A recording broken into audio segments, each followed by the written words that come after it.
pleased that Peter Reilly, Principal Associate with IES, which is the Institute for Employment Studies, has agreed to moderate this panel on performance management. So please join me in welcoming Mr. Peter Reilly.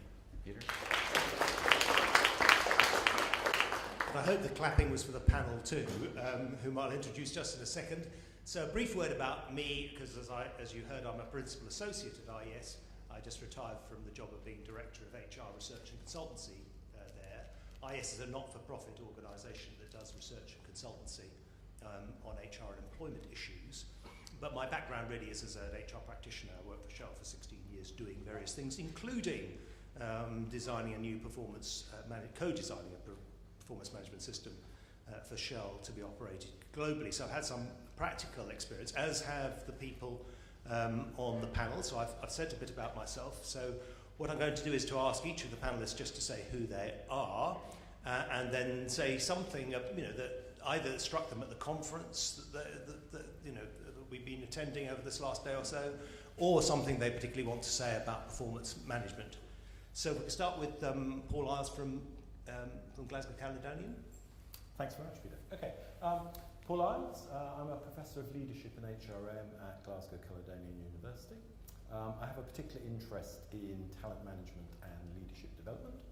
A lot of my work, both research and practice, has been in China, particularly in Mongolia, which has its own challenges, Beijing and Hangzhou, and I have an interest in the role of cultural differences in performance management, but also the link between performance management and talent management. Is it a help or hindrance to talent management?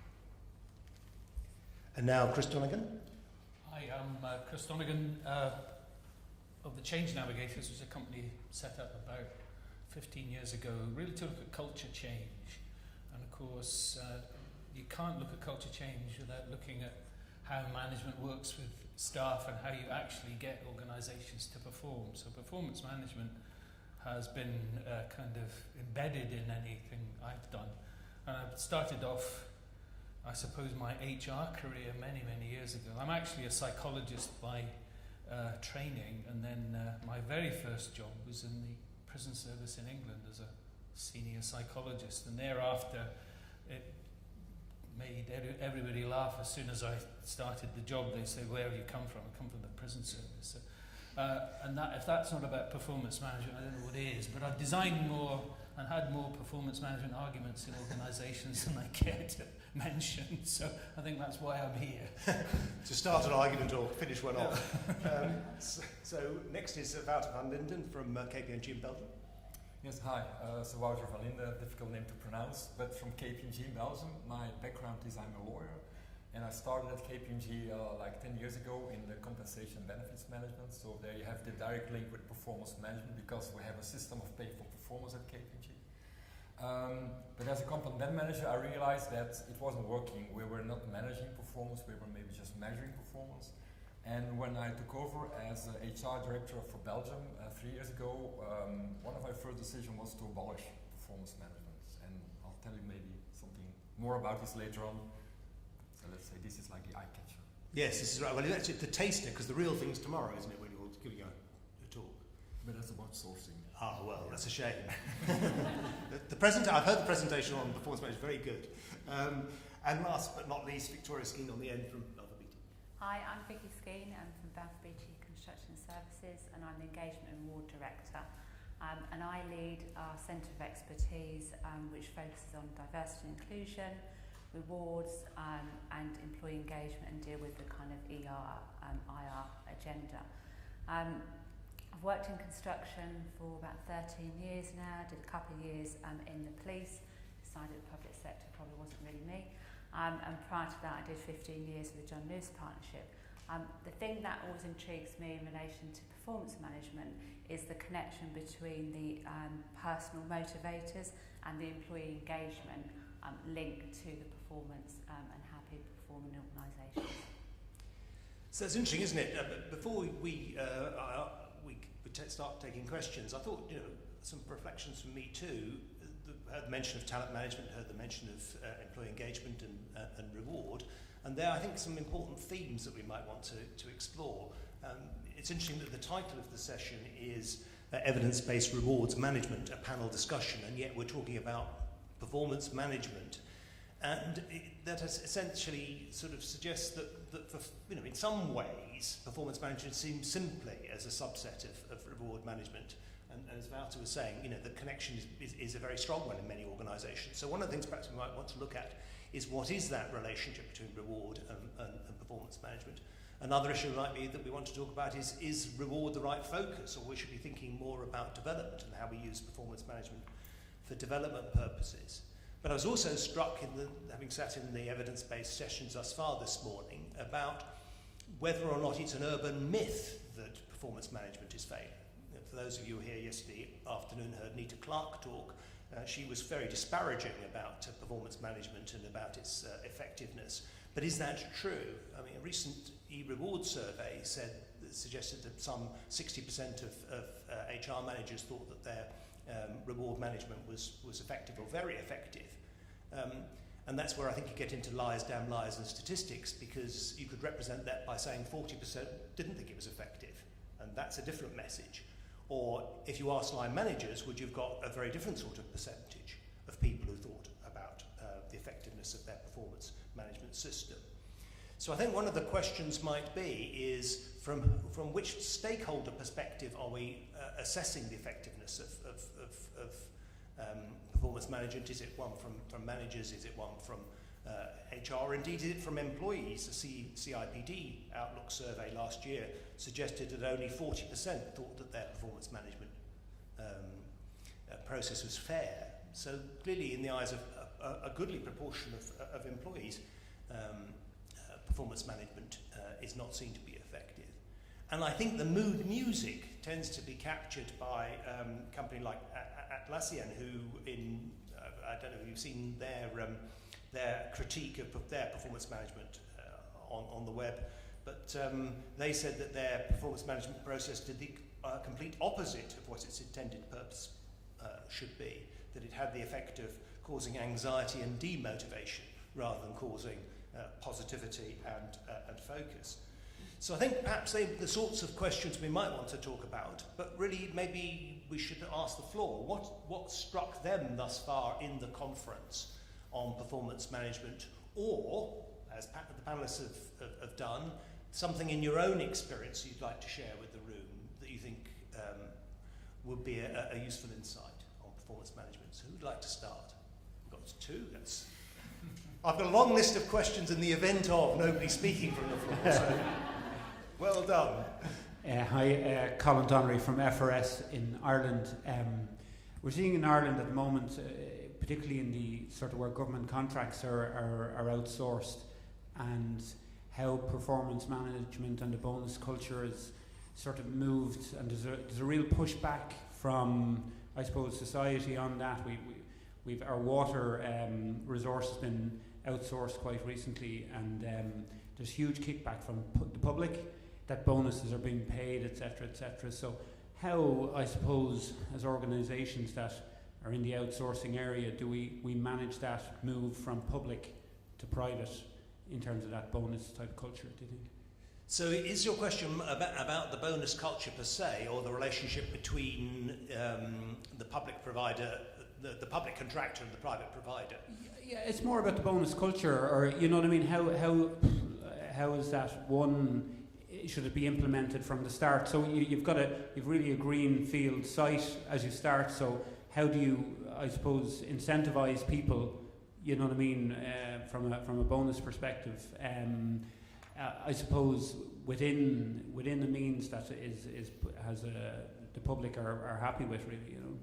Now it's interesting, given what I said right at the beginning, that our first point relates very much to the question of reward as much as it does to the question of performance management that underpins it.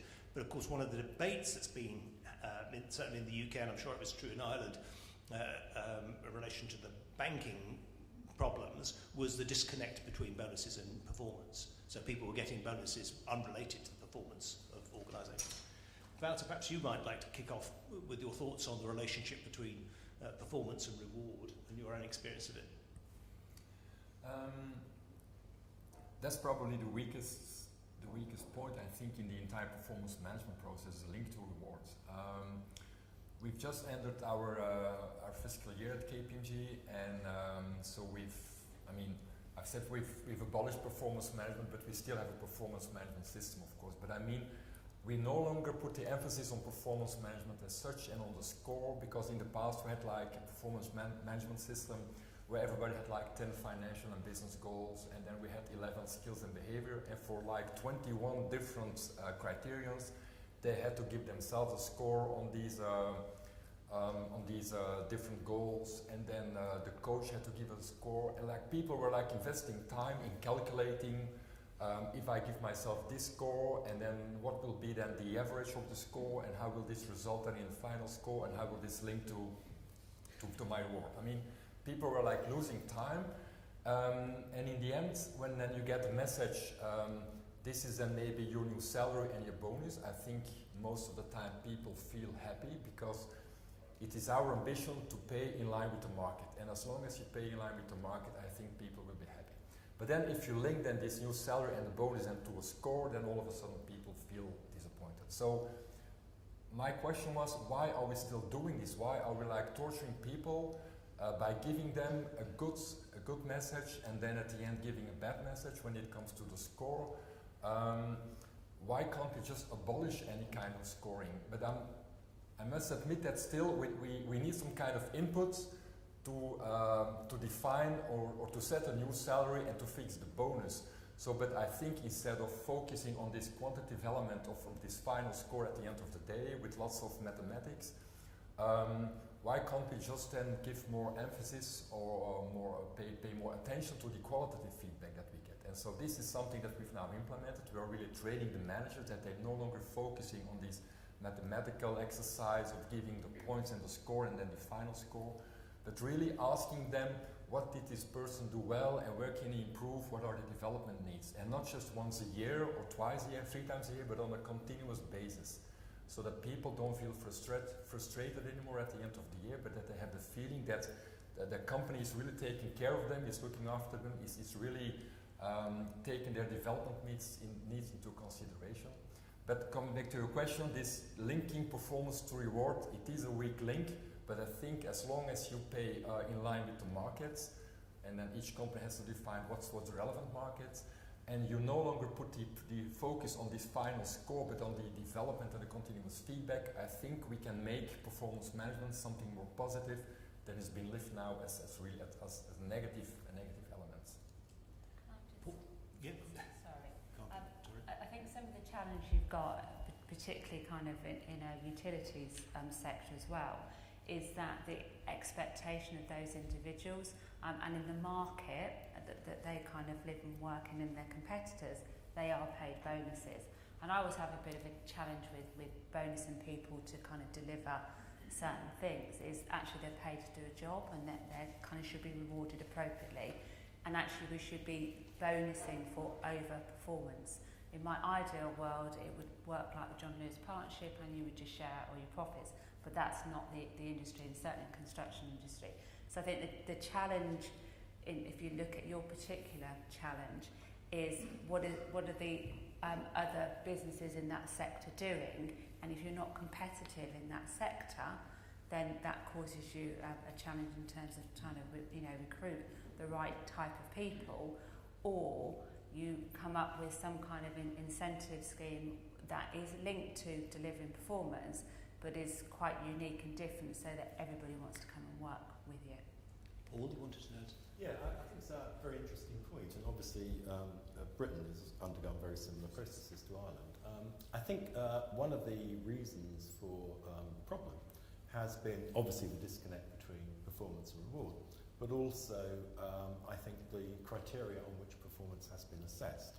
So clearly, if you're going only to assess very short-term goals, very financial-driven goals, that is what people will focus on, because that's what they get rewarded for.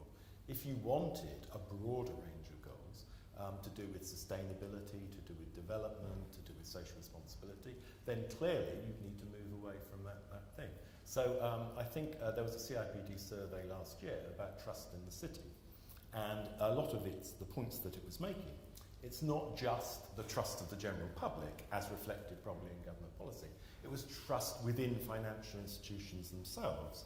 They felt that the wrong things were being rewarded, inappropriate behaviour was being rewarded, risky behaviour was being rewarded, and that they felt that needed to change. And clearly that's one of the roles of regulators, is to do something about that. But I think it's an interesting issue, partly about the gap between performance and reward, but partly it's about how performance is measured and what criteria you use to measure performance. Chris, you want to add? Yeah, I suppose the thing that strikes me about this whole debate about bonus cultures, etc., is very Theory X, for those of you who've been around long enough to remember Theory X, Theory Y. It kind of reduces a very reductionist kind of approach to reward and to management of people, because, I don't know how many years I've spent talking to managers about there's a complete person out there, and if all the conversation you have about money, that's all they'll talk about to you. And so it's this kind of complexity that exists in the relationship between the organisation and its workforce. It's kind of then reduced to, right, I'll give you 20 quid more or whatever.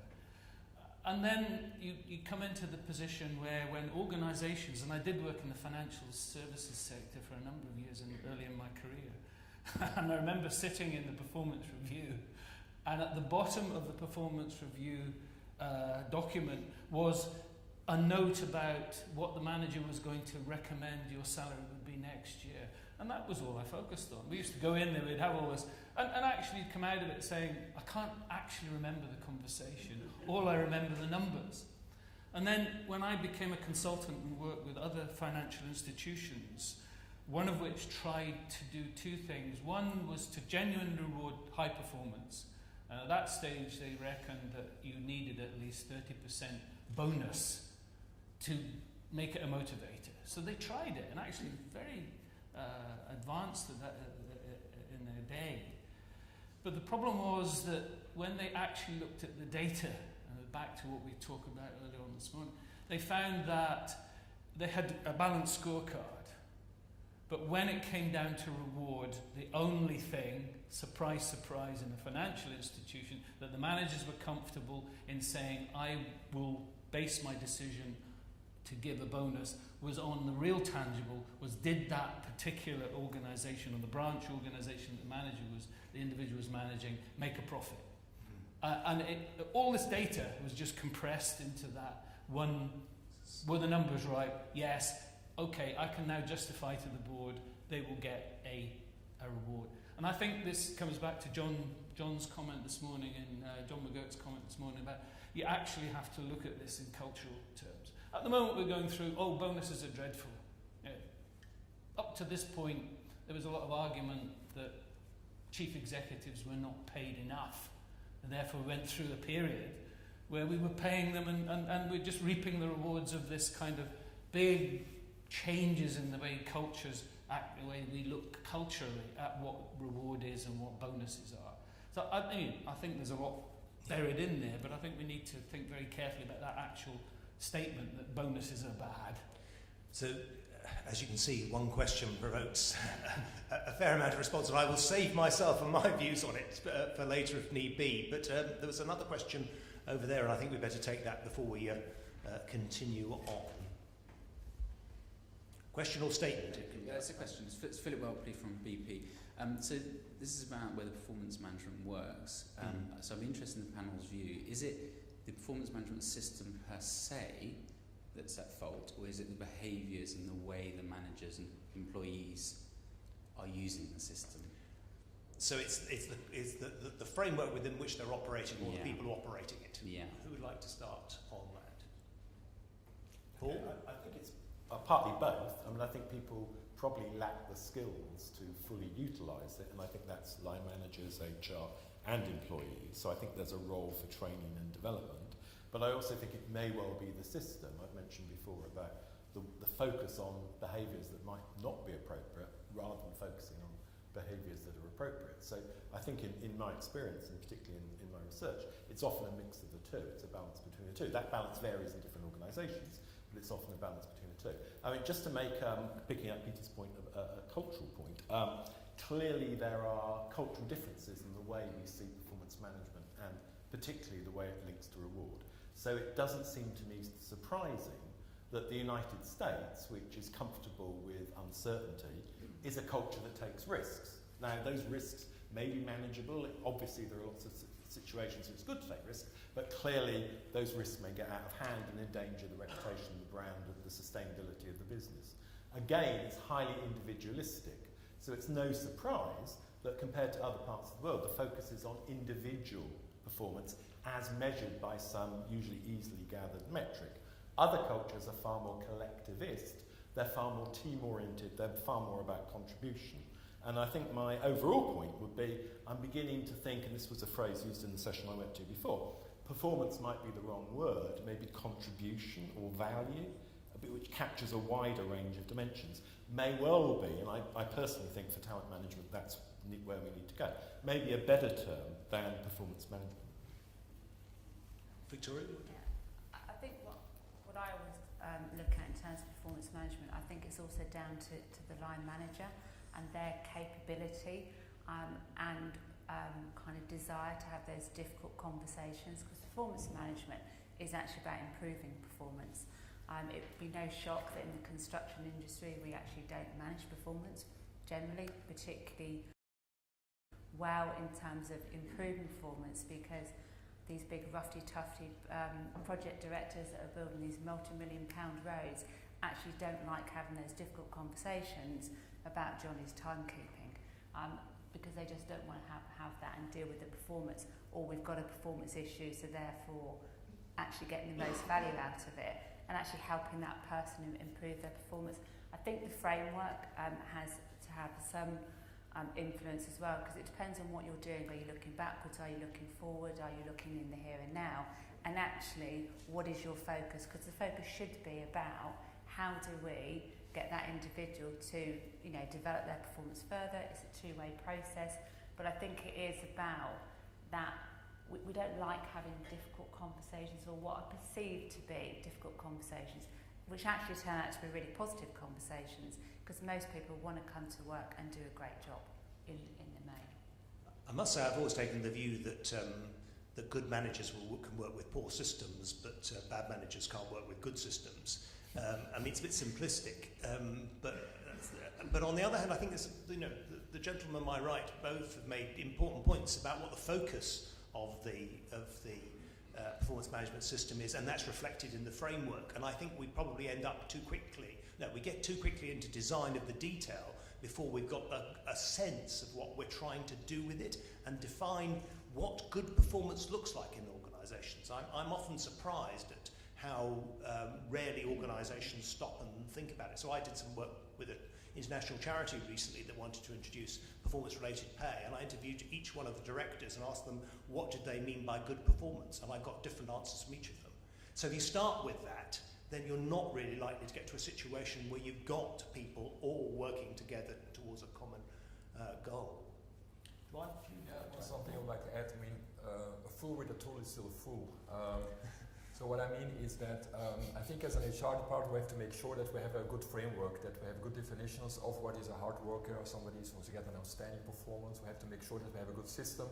Just to give you an example, the people who were most against our former system are now the best supporters of the old system, because they just saying, well, the new system, it doesn't work anymore. And so let's go back in history. So, this is kind of an endless discussion, but our point is that performance management was too much seen as an end phase. We had the annual review and there we stopped. But I think performance management should be like a starting point. You will have discussion about the strengths and the weaknesses of persons, and this creates opportunities. So we call it performance development, because we will not stop at assessing performance, but we will link immediately the development tools that we have in place to this performance, so that the person can have kind of a perspective in how he or she can learn, grow, develop at KPMG. We have an average age of less than 30 at KPMG, so 2 out of 3 are the Generation Y people. They want to learn, grow and develop all the time, and they are really open to get negative feedback. They also appreciate positive feedback, but you're right that the managers are not capable of bringing this sometimes negative feedback, and not as a kind of a punishment, but just be honest, because people would like to know where they can get better in and how they can develop. Do you want to add anything, Chris? Yeah, it's back to this. I've only ever seen one performance management system and used really well, and it was years ago when I worked for an organisation where it was almost part of what everybody did on a day-to-day basis. And nowadays I think that's been updated, and there's some very good evidential work done on this kind of area of having the kind of conversation between manager and staff member, and that kind of level of conversation which actually is performance management. I mean, I always, when I work with clients and managers said, I really need to understand performance management. And I said, well, one of the things is, don't think if you cannot have a conversation with your staff that's meaningful on a day-to-day basis, why the hell do you think you're going to have it in an hour at the end of the year, and then you come out with something meaningful? And that if you think that's going to happen, don't do it, please, because if you want to disengage your employees, go through this charade of evaluating performance at the end of the year, and actually you haven't actually spoken to the employee in any meaningful way, or your staff member, throughout the year. It's not about a management process, it's about a relationship, and it's about a conversation. And it's interesting, I was always going to give a health warning at the beginning that I know there's differences between performance management, performance assessment, performance appraisal, but these terms get used interchangeably. But in fact, you're making an important point about the difference between overarching performance management, which may have a series of conversations within it, the organisational performance as well, and that may be separate from any formal performance appraisal. Paul wants to add something. Yeah, I was going to make the point, I think you made it better than I would have done, but clearly we ought not to think of performance management as solely about performance appraisal, or indeed as about reward management. I was always impressed, coming from an education background, there was an American phrase about you can't grow a pig by measuring it. Yeah, it's not just about measurement. So you may have amazing metrics, amazing analytics, loads of information and data. It's what you do with it. And clearly the goal is not just to measure and reward performance, it's to improve it, it's to enhance it, it's to get a person to think of new things. You can't do that solely by measurement. I think you have to have the kind of conversations that Chris mentioned, the relationship, and see it as ongoing. It's not a once a year event with a formal process and an input and an output. It's something that is continuous. So I think we should have another couple of questions or points. John wants to make a point or a question, ask a question. A question as a point, but hopefully it will generate a question. John McGuck, CIPD Scotland. One of the issues that's been through my mind is that a lot of performance management is based on a particular type of behavioural science insight, which I would call old behavioural science. You know, it's the kind of, goes right back to F.W. Taylor and shirking and soldiering and making sure that people are doing what they're paid for, and therefore you incentivise them with very narrow, monetary rewards, which are effectively calibrated to their effective salary, and economists talk about the reservation wage, etc.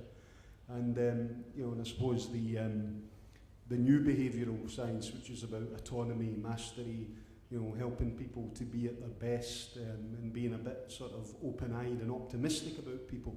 How much of the balance are we losing in our current performance management discussions? Because I don't think myself that we're taking enough of the new behavioural science and the new learning stuff in there.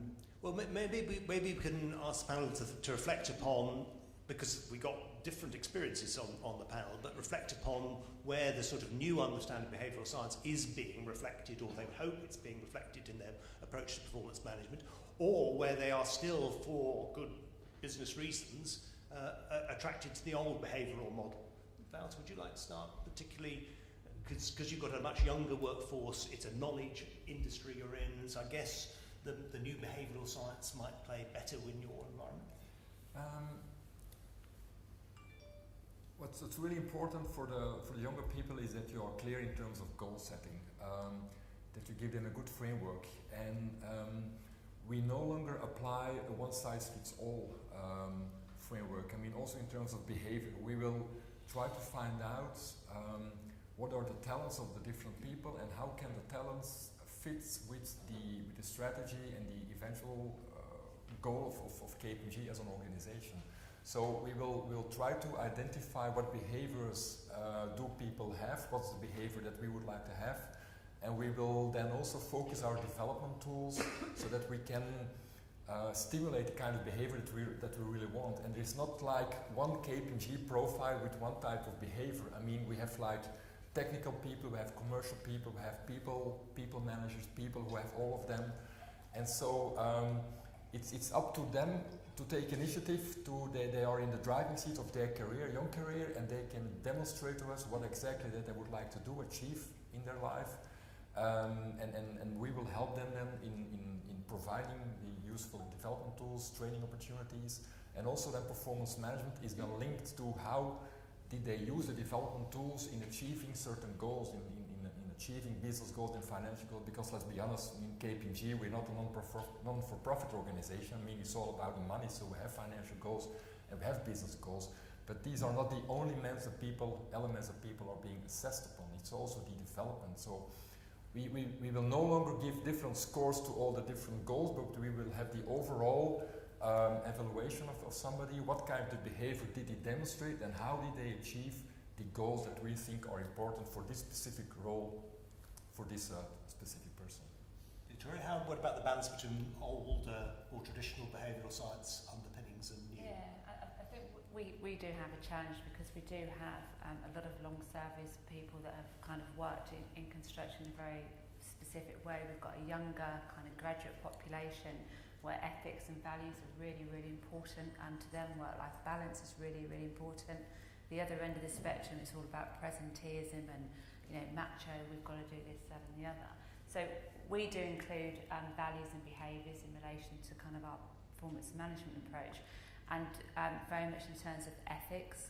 And again, the challenge is that, you know, somebody may deliver a great project and deliver a good profit, but it's about how they do it and the way in which they do it, which is really, really key to us.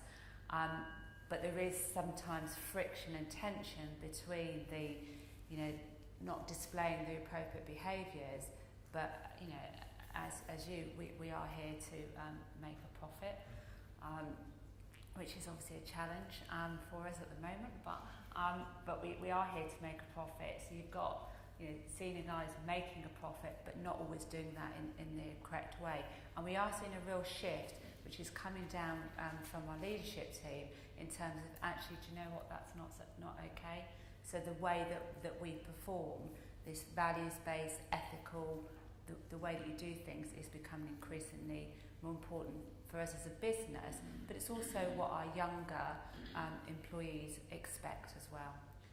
Before handing over to the other two for comments, I mean, picking up on Wouter's point about segmentation or difference, maybe not segmentation is too strong a word in your case, but it is interesting when you've got mixed workforces where some of whom are encouraged to innovate and you want to give them the autonomy in which to do so, and others who are doing much more standardised tasks where actually you want people to stick within the narrow tram lines of the particular job. And interestingly, you know, do we try to manage that with one performance management system where actually what we want are quite different things from different people? Paul, perhaps something? Yeah, I think again that's an interesting point, because I myself, in you know, looking at talent management, you come across the phrase workforce segmentation all the time, and clearly that has a lot of attractiveness. And we heard it in my session this morning I went to. They talked about segmenting the workforce. On the other hand, and I can see the idea, I'm not sure if I like to think of myself in a segment, and I'm sure other people don't either. So I personally would prefer the term community because it has a kind of sense of bonding, but also bridging. So it's about connecting up the different communities and having people cross those communities and having others, partly their role, connecting up those different communities. So I think that's a more active phrase personally than segment. Going on to the second point, which John raised about the new behavioural science, I went to the CIPD conference last week and I heard a bit about this, and I've read your paper, so I think I know where you're going. What's being referred to is that there's increasing a lot of work in behavioural economics, in cognitive psychology and in neuroscience, which has cast doubt on many of our traditional assumptions about motivation, performance, reward. I'm only going to pick up on one, which is, I suppose, the cognitive psychology one. This has been particularly popularised by Dan Pink, who many of you will know, and it's not actually his work. He's picking up work that's gone on for 50 years, but he's representing it in a different way, and much of it is about theory Y, which has always been already been referred to. It's about intrinsic motivation. So this isn't new. You know, the first psychology course I ever did, I was taught this. So it's been around for a long time. But I guess the mood music is such that we're now more receptive to it. And the essential point is that Pink seemed to be making is that lots of experiments show that if you want creativity and you want innovation and you're working with knowledge workers, financial incentives don't work. Indeed, they may destroy the quality and the inventiveness. They do work with mechanical tasks. They work when there are clear rules, they work when there are clear outputs. As soon as you introduce them into something which is less clear, more ambiguous, more open, they don't work. Partly because people focus on the reward, not on looking outside the box, all those phrases about creativity, and instead of being fun, it becomes a drudge or something you have to do in order to qualify for a reward. So again, there's quite a lot of research that shows, I think it's purpose, mastery and autonomy are the three key features of this. Personally, I'm more enthused by purpose, you know, because all of us come to work, I suspect, not to increase shareholder value. I certainly don't. You know, we come because we're inspired. We have a purpose ourselves. Our organisation has a purpose. That's what enthuses us. So I do think most people would do a good job anyway. They don't necessarily need to be, you know, particularly the kind of knowledge workers we're talking about, they don't necessarily need to be incentivised to do it. And I think Peter mentioned Atlassian, that's one of the examples that's often quoted. Others are Wikipedia, for instance, beat Encarta, but it's free, open source, it's not paid for in the way Encarta was. And you've got all these examples from Google where people work 20% of the time or whatever they want to work, not necessarily that which is incentivised by the company, and they all claim that this is more productive. Personally, I think you could go away overhyped about this, because even Pink acknowledges money is important. All these are well-paid guys. You know, they're not doing this for free. They already have a big salary. So it's not as though money is not important, but it's only one factor in motivating people. And hygiene factor of that. Yeah, exactly. Herzberg. Yeah. Yes, a while ago. So new behavioural science quickly, I'm afraid, Chris, because we've got time perhaps for one question if we speed on. Well, I'll take up your point, Paul. It's not new. I think what it's done is kind of joined up the dots. So, but I've only got one comment, and it was made by a consultant many years ago to me, working with the company in London. He said, if you don't like people, don't become a manager. And fundamentally, I think all the performance management, all the bits and pieces of systems, everything, if you don't like people, don't become a manager. And in many organisations, they actually separate managers from technical. Technical expertise is great, but the way I think organisations have sometimes got it wrong is to assume that the only way up is to become a manager with status and all these kind of things. And that actually creates, as somebody once said to me, a poor manager. We've lost a good technician and now we've got a crap manager. And a lot of this stuff around putting in a system, which HR, my colleagues in HR often do, is often to compensate for poor management. That at least will get them to do something that looks a little bit like building a relationship with the staff. Even though we know that actually it's very, very difficult for them. We don't provide enough support for them to do a good job on a day-to-day basis. And to me, performance management, as I've said, is a relationship, long-term, it builds, it's something you do on a day-to-day. Anything to do with systems frightens the life out of me because it's back to this, you end up with one size fits all, because that's the only way IT can manage it. So, you know. Do we have time for one question? We can eat into lunch to that extent.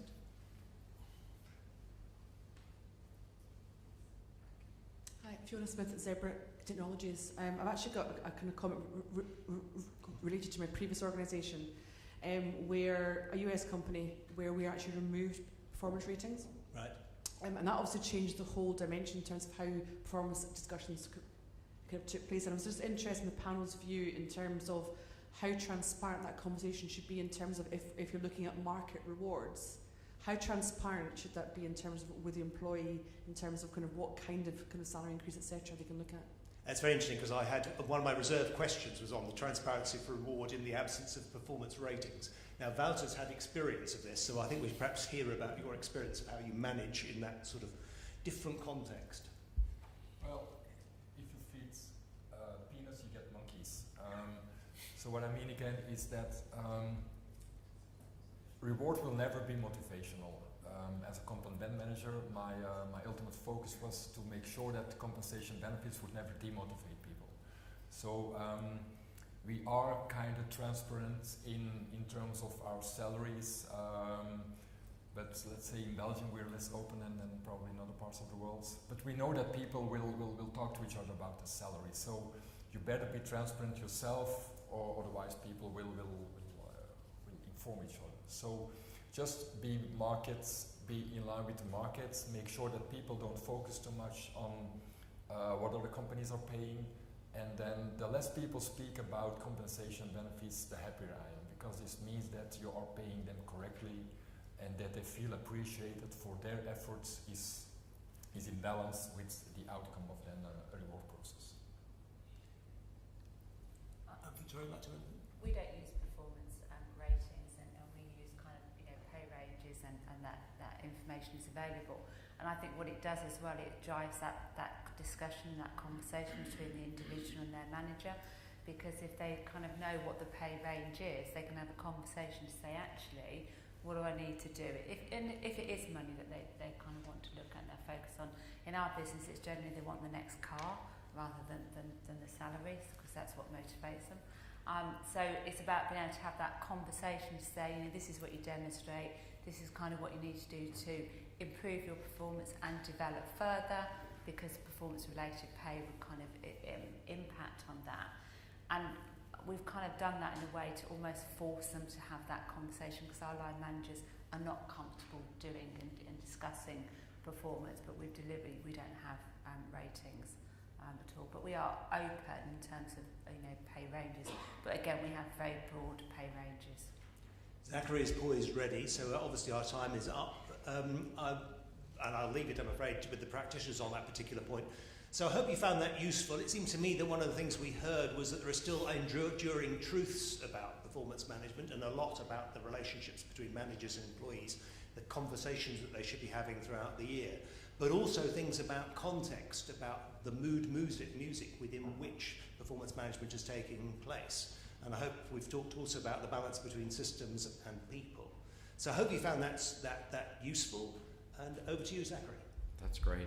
Thank you, Paul, Chris, Victoria, Wouter, and thank you, Peter, for facilitating that panel. Excellent information. Thank you.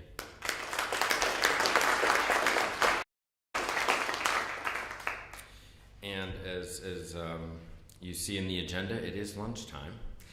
So we will be breaking for lunch. We'll meet back in this room. If you are interested in the talent management panel, we'll be back in this room after lunch. And in the room straight out these doors to the right, Employee Relations and Services track will convene after lunch in that room. And then at the end of the day, everyone will be back together in this room for the Enabling Technology track, which Workday is sponsoring. So we look forward to seeing you, everyone back here eventually for that and the ITEL competition. Enjoy your lunch. We'll see you back at 1 o'clock.